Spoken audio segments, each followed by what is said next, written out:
The ayes have it, so moved. Okay, we'll move on to item 9. This, I didn't really have a chance to look at this, and what this is going to be is basically for discussion only. We won't need a motion tonight, mainly because we want to go back and get a letter from the Maricopa, who gave these to us, that an architect drew up.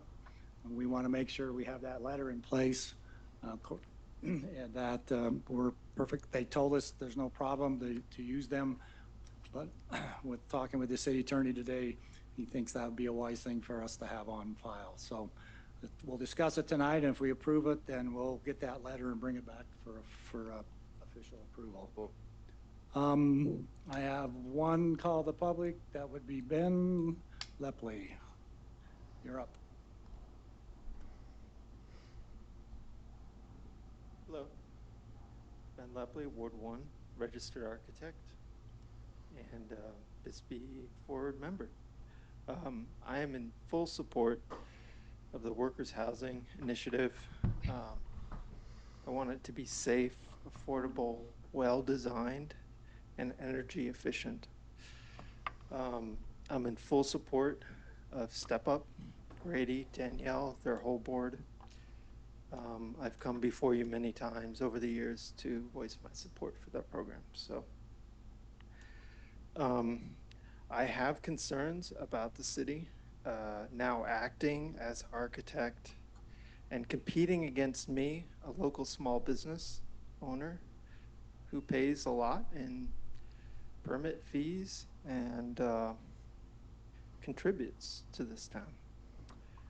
I asked for the city to table this and first adopt a model similar to Tucson that appears to be compliant to SB 1529 that Planner Hartman will be mentioning, or at least mentioned in the agenda. The website that Tucson has is open to architects and designers to submit plans for pre-approval. Pre-approved plans are faster and cheaper, but they do not cut professionals out.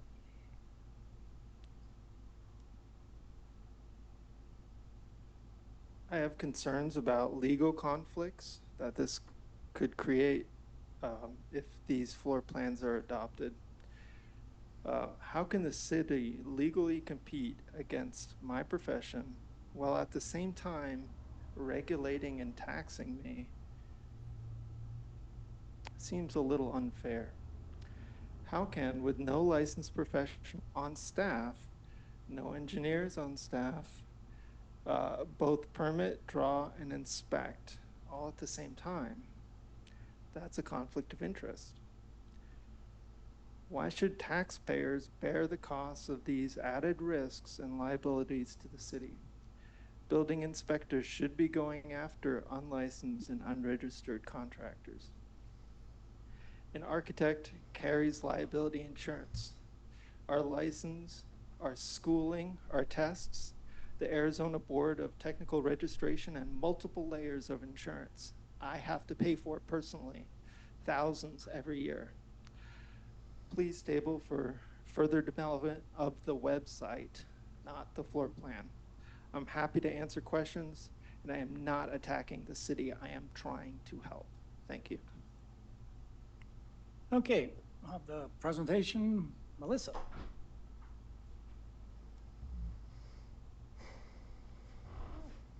Good evening again, Mayor and Council.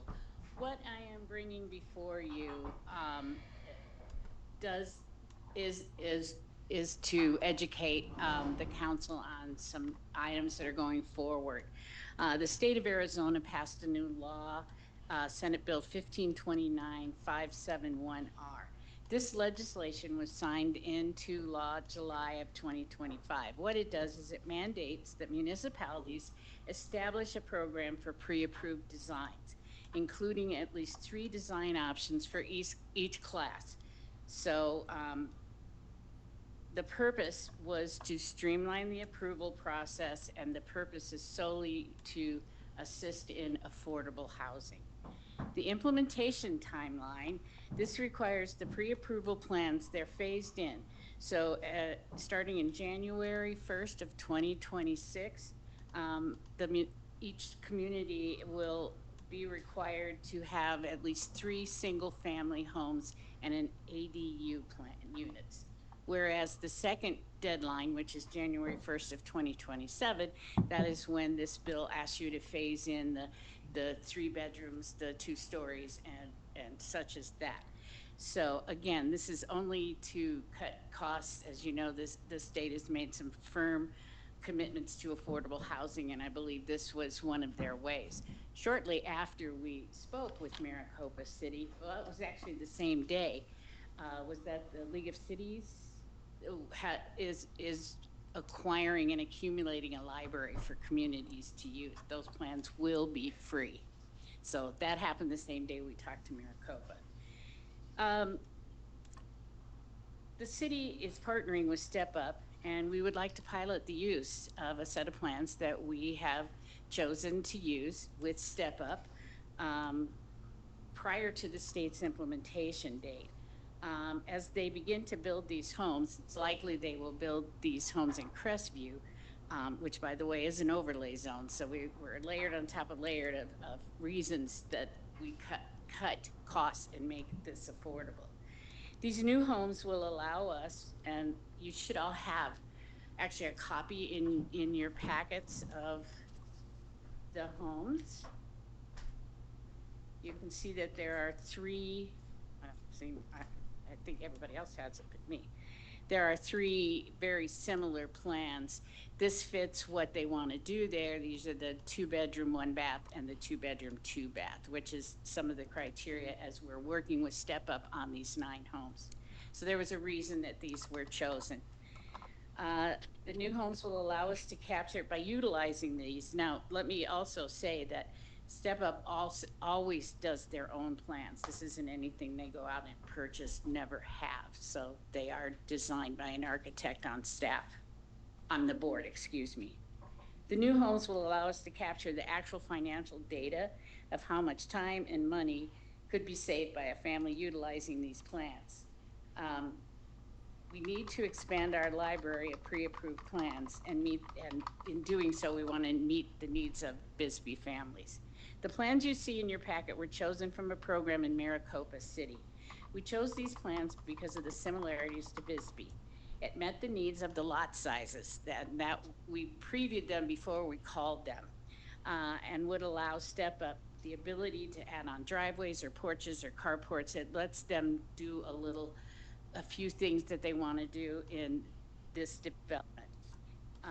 These plans were designed and given to us by Maricopa City by a local architect. This architect was on staff, retired, and then he did these plans. So they were done locally. One of the requirements of utilizing the free plans is to procure permission. So we will be getting permission from Maricopa City to use the plans that we got from there. Along with us, quite a few other smaller communities are kind of going in and utilizing some of these. So we are going to be gaining permission from Maricopa. We have met with them. We have talked to the program coordinator, the city manager. They were delighted to have us utilize their plans.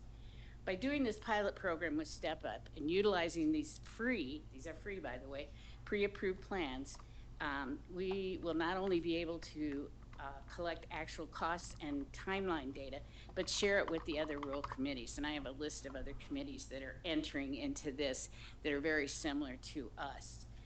One of the ways the state of Arizona is tackling affordable housing issues and assisting families that are interested in purchasing affordable homes. We're honored to work with Step Up and happy to be able to try and pilot this Senate bill even prior to its implementation. Once we retain the written permission from Maricopa City, we'll work with Step Up and we'll be able to, as I said before, track the costs. And we have agreed with them that we would mutually track these things. Now they have, no one has utilized these plans yet in Maricopa City. We have about 6 other communities that have plans We have like Yavapai County, which has 5 plans. We have Prescott Valley, we have Apache Junction. And so we will be tracking the costs and sharing them with our like-minded smaller communities, because we will be able to utilize the plan quicker. Nobody's used them yet. What else can I tell you? Oh, yeah. Yavapai County, who has 5 pre-approved plans, Apache Junction, Clarkville, Arizona, Pinell County Housing Authority, and Prescott Valley. We also have heard from an architect in Douglas who's interested in meeting with us, learning more about if he could submit plans to us, which was very interesting to me. He got it from the council item. I would just like to say that the same team that brought you the vacant and abandoned, this is the same group of people that are working their hearts out towards getting better ways to produce affordable housing. We are so lucky, and I've said this in here, that we are able to work with Step Up. I mean, we went to a house today. They're building their first 2-story home. They have 3 lots, and it was pretty amazing, the 2-story home. By the way, I have the pictures. You don't. So there'll be 3 houses there, and with the overlay zone that we created, they were able to purchase 3 lots in on Crestview Drive, so it's on the other side of Hillcrest, and we have a plan for 9 homes. And working with them and Grady and Bill Bonaher, who do their plans, some of the issues we've had, they're not bad issues, but tracking the costs, not going over budget, knowing what subs to hire, all of those things are going to be easier handled now that we have some pre-approved plans. We know what we're doing.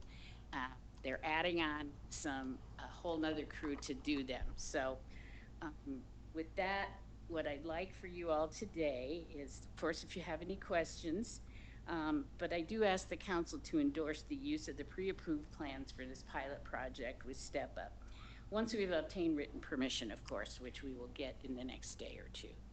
But any questions? Yeah. Questions? Go for it. We'll start. Is there anything that limits the number of housing plans for a municipality? Not to my knowledge. I didn't find it in the Senate bill. I know you went over the Senate bill. Did you see any limitations? If I could answer that, there is no limitation. There's a minimum that says that the city shall have at least 3. More than 3 can be submitted, but the city can't charge anyone who wants to use those. So if they're submitted, they have to be submitted. They have to be part of this pre-approved plan program that the state legislature's mandated on the municipalities. I want to make sure that our local architects, Benjamin, the gentleman in Douglas, people locally, skilled, certified people, architects, draftsmen, whatever, are able to submit their plans that could be part of this library. You are 100% right. The only thing we're doing at this juncture is we found plans that fit a development that's going to be happening fairly quickly. We believe we're able to capture some real cost data with that and be a little ahead of it. But yes, once we begin to add plans to our library, we can open it up. Now, the caveat to that is that these plans are free to the user. And that seems to be an issue. Yeah, if you can't get you, charge them for it. I follow the legislature pretty closely, and was their whole purpose was to try to make affordable housing faster and cheaper. Right. And that's why they passed the whole law. So as many architects as want to submit free plans are welcome to submit free plans. Right. But they have to understand they're submitting those to be used free of charge. They can't charge a fee for those plans once they're submitted. Okay. So Maricopa obviously has approved these plans. Yes. So we just assume that they meet all of our code requirements?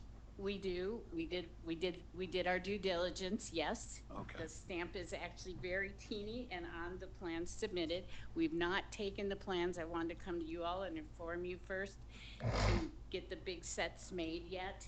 I really wanted to let you know that we feel like we're kind of ahead of the curve again. We're able to pilot this. We're able to share those actual costs, which all these smaller communities have been excited about. We look to be the closest to build one of these. Okay. Again. Oh, you done? I'm done. Okay. Thank you, Peter. Karen.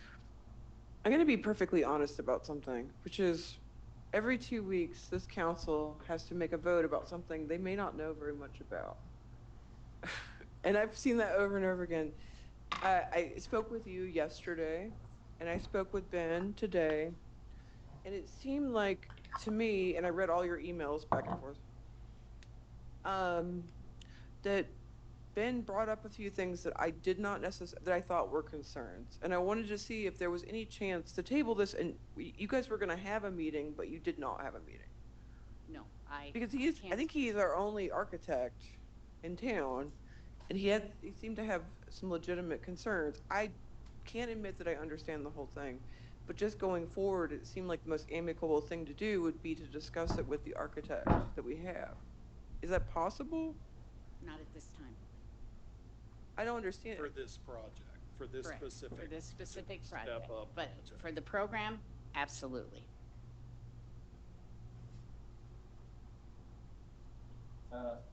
Yes, okay, I think, Your turn. my question, Sure. technical, I heard what Ben said and what going back and forth, talking to him. And the only issue from our perspective here as the council, when we utilize these plans, without an architect.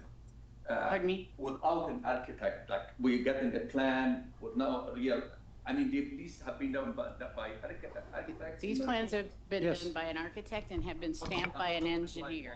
And this is wrong. When you are building a building, the architect does the drawing, and then he follows up to make sure these buildings with the contractors are being built to this specification. There's some liability involved, am I correct? Because the architect basically is the person that ensures or makes sure that the contractor is doing and executing as per the design. Am I correct? No? No. I'm not, okay. So Yeah, I'm asking, yeah. I can purchase architectural plans, Okay. any architect, as long as they meet the minimum qualifications in the state of Arizona. And that architect's not responsible or liable He's to not liable. oversee that project. Now, you can use an architect to oversee and be a project manager to oversee the project, but that's not a requirement. The issue here is we've got a state statute that was thrown on municipalities. On the mandate, it says, okay, beginning July 1st, you shall create at least 3 standard pre-approved housing design plans for single-family homes. And they have to be 800 square feet to 2,000 square feet. And you have to have this available for anybody to come and view. So architects are absolutely welcome to present and Absolutely. plans. Again, we can't charge for that. Most architects are going to want to charge for their services. I don't disagree that you want to be able to charge for your service. Again, these aren't mandated to be used either. If somebody doesn't like the designer style of these plans, they don't have to use them. They can hire their own architect to design their house plan. What these are intended for, and what the legislature intended this for, was for affordable housing, was to speed up the process so that there wasn't this substantial delay by saying, okay, I've got these architectural plans, they get submitted to the city. The city has to review those, go through them, approve them, usually red lines, go back and say, okay, you need to make this change, you need this. This is a process to say, okay, we've got 3 sets of plans for residential housing that meet these minimum requirements, and these are available to be used. Okay. My second question says, Sure.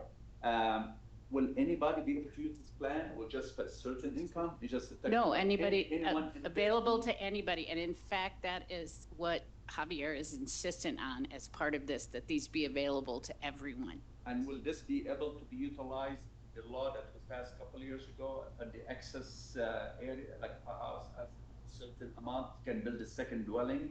Will this apply to the second dwelling in the same lot? No. Okay. Separate each accessory dwelling, these are intended single family. Okay. This first This class. first one, this first one.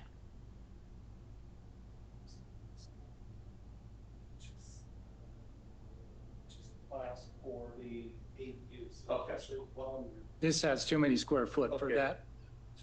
And that's the whole thing with the Tucson system. It's all ADUs. It's all 800 square feet, Yeah. and so on. It's We not learned this. about this program and looked up the counties where they were being used. Oftentimes we meet with Step Up. We know what the size of the lots are. We know, because in this case, with the possibility of 9 homes, we'd like to try and pre-sell some. And so we wanted to utilize this because it met the requirements on the lot. It had the porches they asked for. It has enough room for a driveway. And they were in on the meeting with us to Maricopa City and said, yeah, we like those. So we were just, we were lucky enough to have the opportunity to probably at least get one built, hopefully, before the deadline that we have to implement the program. So Okay. it's a And pilot. the city will not incur, and just a clarification, any liability for utilizing these plans. There's no liability. Okay, I just want to make sure. No, Okay.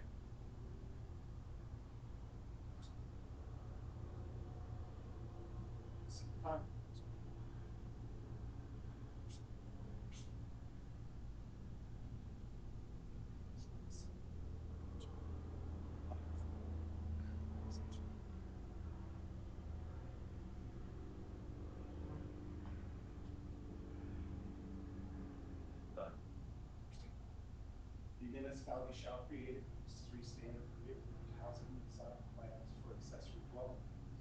And then those 3 standard plans for accessory dwelling shall be one of the following sizes. So you can do 200 square feet, 600 square feet, or 1,000. Do we have any of these yet? no, we haven't gotten that far. We found an opportunity to get a plan for free that we could start building as a pilot program. Be clear, we're piloting this. I'm going to be asked with some of the people that may come to me, will that be coming down the road?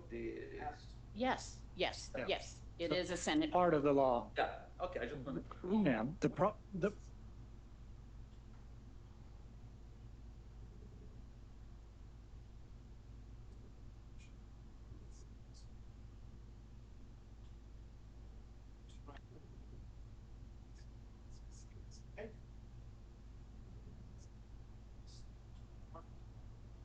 That will. See, and like I say, here's what you have Yavapai that they have the bigger, the 2-story and the bigger, the 3 bedrooms. So there is a small conglomerate of small rural communities that are starting to get together to get these plans so that we can choose to utilize them or not. we're working together as a group. And, Clarification. Oh, not a problem, sir. all right. Anything else? I just want to add, I want to thank you, Melissa, for going above and beyond always in Thank you. whatever you do, but I think this is really going to help a lot of families here. And it's in my neighborhood, so I'm excited. And you did see the plans. I did.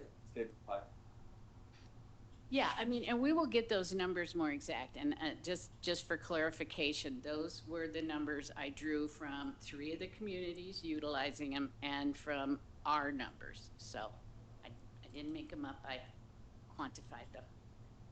Once again, we can show up to the legislature that we're way ahead. We approved ADUs before they required that we have them. we're going to probably build one of the first houses under this law. So again, we're forging ahead, I think, better than almost any other. Mayors look at me and go, why are you going so fast? I says, well, luckily we have a workforce housing initiative set up already. So that's what this is going to be working under. Okay, so this was discussion only. If there's nothing else, we'll move on to item 10. Thank you. Can we move to recess? Is it possible? We only got 4 more to go through. Come on, I gotta use the bathroom.